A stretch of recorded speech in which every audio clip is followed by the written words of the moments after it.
Para empezar con la historia, tenemos que remontarnos al año de 1524, cuando el fraile franciscano Andrés de Olmos levantó un pequeño templo. Este eventualmente fue ampliado y fundado por los agustinos en el año de 1539 y fue construido dentro del perímetro de Colmán. Lo que podemos ver del convento es que cuenta con características de arquitectura del siglo XVI. Pero no fue hasta el año de 1560 donde el convento por fin llegó a ser terminado, y este convento fue uno de los primeros construidos en el Nuevo Mundo durante el siglo XVI por los padres agustinos. Antes de ser terminada, más específico en el año de 1558, se llevó a construir el ábside, bajo el mandato de Fray Alonso de Veracruz.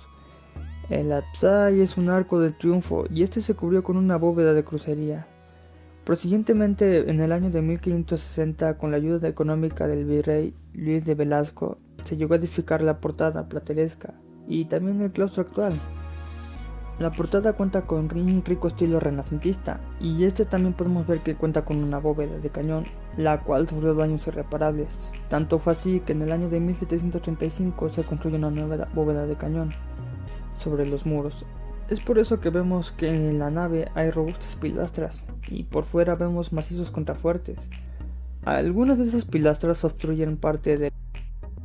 Para el año de 1877 el convento fue abandonado, esto a causa de una gran inundación, al grado de que el templo tenía de unos 50 metros a 2 metros de aluviones sobre el nivel del piso, siendo imposible visitar las plantas bajas. El convento estuvo cubierto de tierra tanto en la fachada como en el interior, a tal grado que el primer claustro se hallaba completamente enterrado, y después de muchos años de abandono,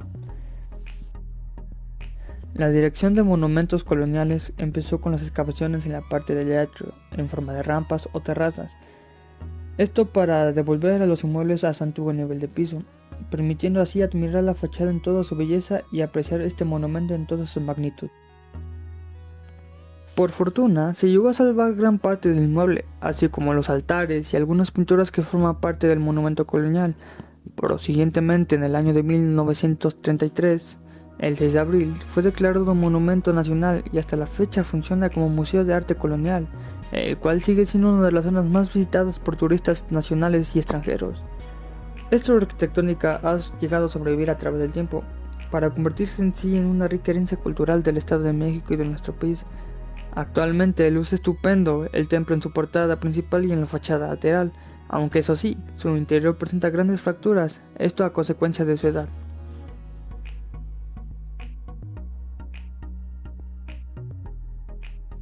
En términos generales, la iglesia se compone de una espaciosa nave, algunas capillas, bautisterio y otras piezas de servicio doméstico. Por su parte, el monasterio se forma de un claustro grande, capilla doméstica, claustro chico y algunas otras piezas que se han convertido en museos, mismos donde se exhiben objetos arqueológicos etnográficos. En el archivo del convento también nos dice que se guardan algunos libros que contienen bautismos de personas españolas o de algunas castas. Incluso se encuentran firmas de algunos frailes, como lo fueron Jerónimo Cardona o Fray Juan de San Miguel. La atención la merece la cruz atrial, especialmente por el significado que tiene para los frailes.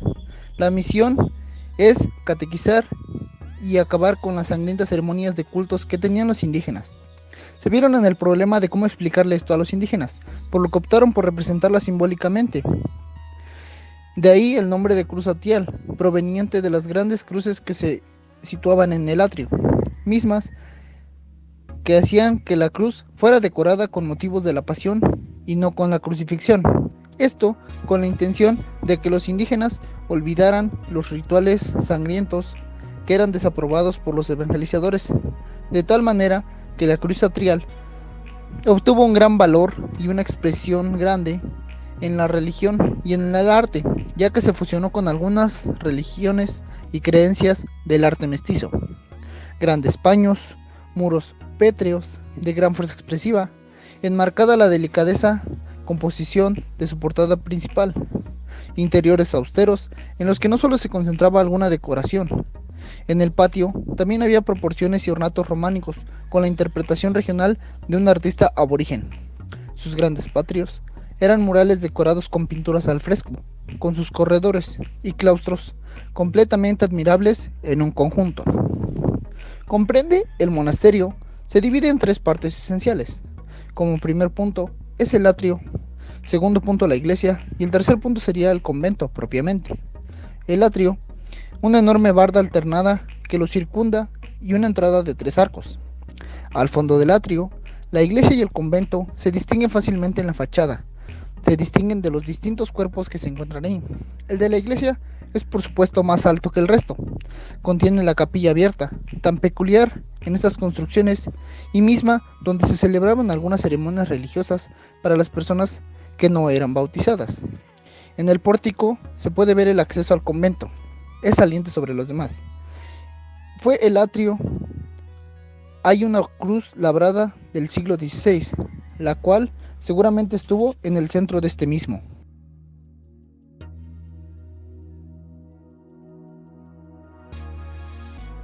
La iglesia ocupa una superficie de 1054 metros cuadrados y sus muros alcanzan una altura de 21 metros.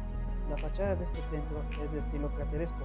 Justo sobre la ventana del coro se encuentra tallado en piedra el escudo de la Orden de los Agustinos, el cual está compuesto por un corazón humano, el cual es atravesado por flechas, y a sus lados podemos encontrar del lado derecho el escudo perteneciente al jeroglífico de Colman y del lado izquierdo el escudo perteneciente a la Real España.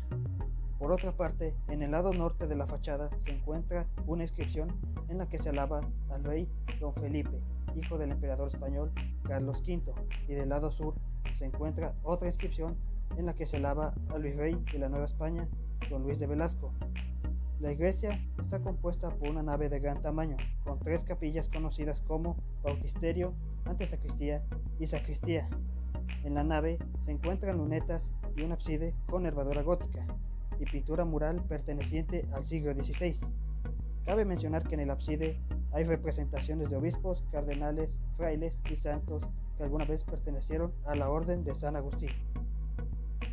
La fachada de la iglesia, al ser del estilo renacentista plateresco, está realizada con fina cantería, teniendo una portada que es considerada una de las mejores del estilo renacentista en el Nuevo Mundo. En la primera parte se encuentra el vano de entrada, que está enmarcado por jambas dobles con arquivolta de 2 arcos de medio punto.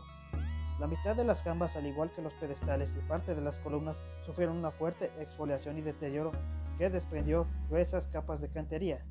Cabe mencionar también que se perdieron piezas completas de la decoración debido a las inundaciones antes dichas. En las jambas y dovelas del primer arco se encontraban imágenes de frutos como granadas, membrillos e higos, mientras que en el segundo arco había querubines alternados. 2 partes de las columnas pareadas de fuste de candelabro plateresco y capitel corintio enmarcan la puerta, y en el basamento se encuentran 2 ángeles sosteniendo un ramo de flores cada uno, mientras que en el intercolumnio, justo sobre la peana, que es soportada por un querubín, se encuentra del lado izquierdo una imagen tallada en piedra de San Pedro y del lado derecho otra de San Pablo, con doseletes de estilo gótico justo arriba de estos. Por otro lado, en las enjuntas se encuentra una representación del misterio de la Anunciación, estando del lado izquierdo el arcángel San Gabriel y del lado derecho la Virgen María, quien sostiene un libro en su mano, mientras que en el friso del estabramento hay imágenes de tritones y cabezas de leones.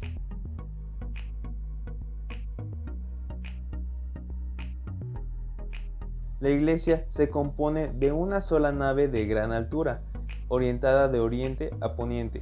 Está cubierta con una bóveda de cañón con lunetos y terminada en un ábside semihexagonal. El presbiterio y el ábside están cubiertos por una interesante bóveda de crucería.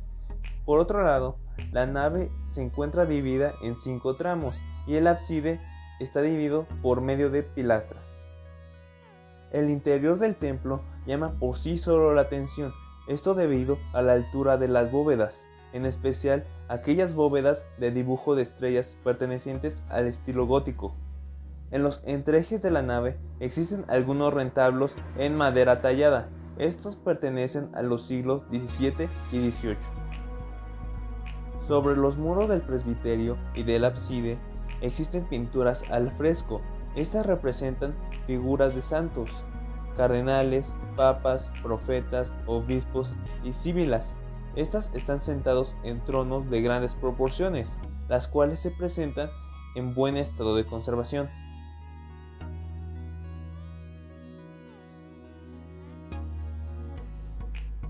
Ahora bien, en el conjunto del convento podemos ver de izquierda a derecha que se tiene el templo, la capilla abierta en la parte alta, la portería con 5 arcos. Sobre esta portería contiene 5 ventanas en la planta alta. En la extrema derecha, la puerta al campo y la cruz atrial, que es historiada por el magnífico trabajo plateresco que se tuvo en ese tiempo, y que al centro de la cruz podemos ver el rostro de Cristo.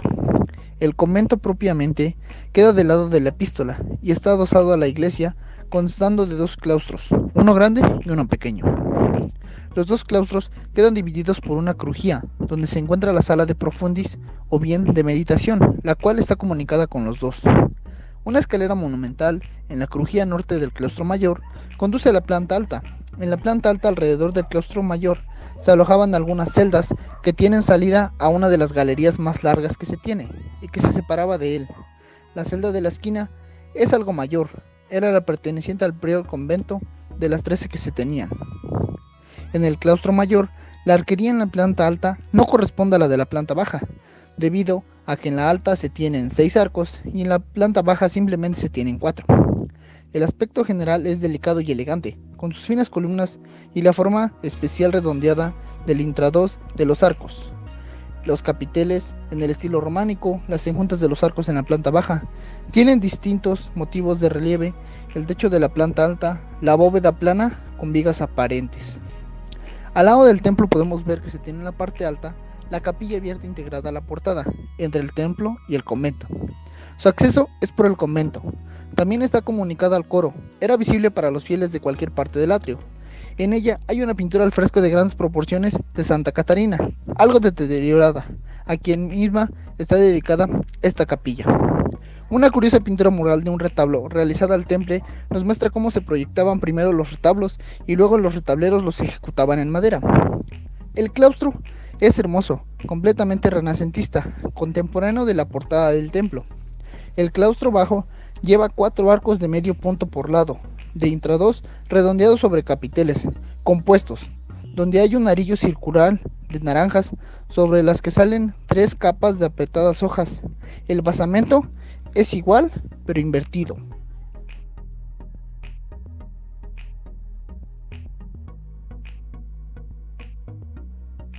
El convento de Acolman cuenta con un diseño que se asemeja mucho a un diseño basilical.